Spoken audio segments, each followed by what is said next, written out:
अस्सलाम वालेकुम, मैं हूँ रज़ी ताहिर। इस वक्त अटक के रास्ते पर मौजूद हैं और मुझे अटक जाना था, लेकिन चंद ही किलोमीटर पहले हमें इत्तला मिली है कि ABN के रिपोर्टर हैं, मुकामी रिपोर्टर एहसान कुरैशी, उन्हें कवरेज करने पर गिरफ़्तार कर लिया गया। मेरी अटक के सहाफ़ियों से गुफ्तगू हुई, उनसे बातचीत हुई तो बताया गया कि किसी को भी कवरेज करने की इजाज़त नहीं मिल रही। उसके साथ साथ नोटिफिकेशन जारी हो गया जी, अटक में दफ़ा 144 नाफिज कर दिया गया और दफ़ा 144 नाफिज करने के बाद तमाम तर सरगर्मियाँ रोक दी गई हैं। अटक शहर के अंदर 4 बंदे इकट्ठे खड़े नहीं हो सकते।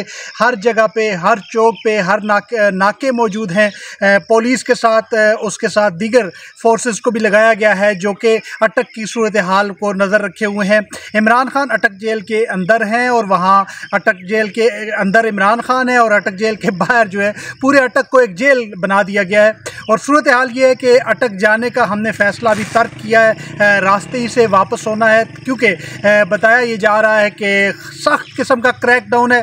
ये भी नहीं देखा जाता कि कौन सहाफ़ी है, कौन सहाफ़ी नहीं है। बिला तफरीक जो है, जो भी हक़ाइक़ दिखाने की कोशिश करेगा, सच दिखाने की कोशिश करेगा, फस्ताई हुकूमत की जानिब से उसे गिरफ़्तार किया जाएगा। अभी थोड़ी सी देर पहले जो दफ़ा 144 का नोटिफिकेशन आया उसमें ये पड़ा है किसी किस्म की एक्टिविटी अटक के अंदर नहीं हो सकती और ये सारे मामलात अब सामने हैं। जहाँ तक इमरान खान साहब के हवाले से अटक के सहाफ़ियों से मेरी बात हुई है, उन्होंने बताया है कि ज़राए का ये कहना है कि इमरान खान साहब को C क्लास जेल में रखा गया है।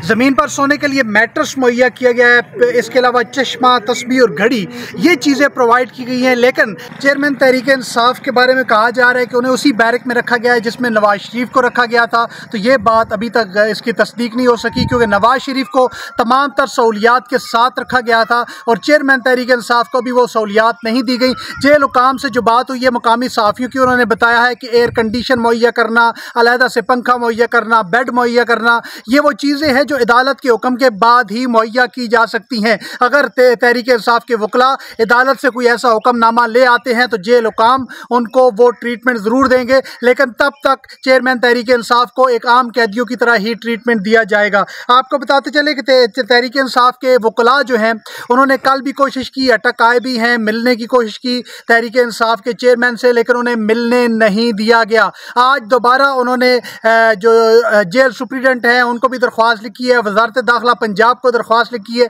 लेकिन छुट्टी का बहाना बनाया गया कि आज इतवार का दिन है, आज आप चेयरमैन तहरीक इंसाफ से मिल नहीं सकते। यहाँ भी आपको बताते चले कि जब कैदी को गिरफ्तार किया जाता है तो उसके बाद वकला से मिलाने के लिए ये उसका राइट होता है, उसका हक होता है कि वकला को मिलाया जाए ताकि वकला वकालतनामे पर दस्तखत कर सकें। लेकिन हफ्ता और इतवार 2 दिन गुजार दिए गए, चेयरमैन तहरीक इंसाफ के वकला को उनसे मिलने की इजाज़त नहीं दी गई। इससे यही ज़ाहिर होता है कि अभी चेयरमैन तहरीक इंसाफ के साथ जो सलूक किए रवा रखा जा रहा है या जिस किस्म की खबरें आ रही हैं उसमें किसी न किस्म की सदाकत हो सकती है। इसी वजह से इमरान खान को उनके वकला से मिलने नहीं दिया जा रहा। ये अब तक की सूरत हाल थी जी अटक की। मैं अटक के अंदर तो नहीं जा सका और वहाँ पे हमें रास्ते से वापस आना पड़ा। वजह यह थी कि जो अटक है उसको एक मिनी जेल का बना दिया गया है। लोग जहाँ भी कोई 2-3 भी इकट्ठे होते हैं उनको अलहदा कर दिया जाता है। पुलिस जगह जगह मौजूद है। अटक शहर जो है इस वक्त जेल का मंजर पेश कर रही है। कर्फ्यू लगा हुआ है, कर्फ्यू का मंजर पेश किया जा रहा है और ये तमाम सूरत हाल इस वजह से है कि चेयरमैन तहरीक इंसाफ इमरान खान साहब को अटक जेल में कैद रखा गया है।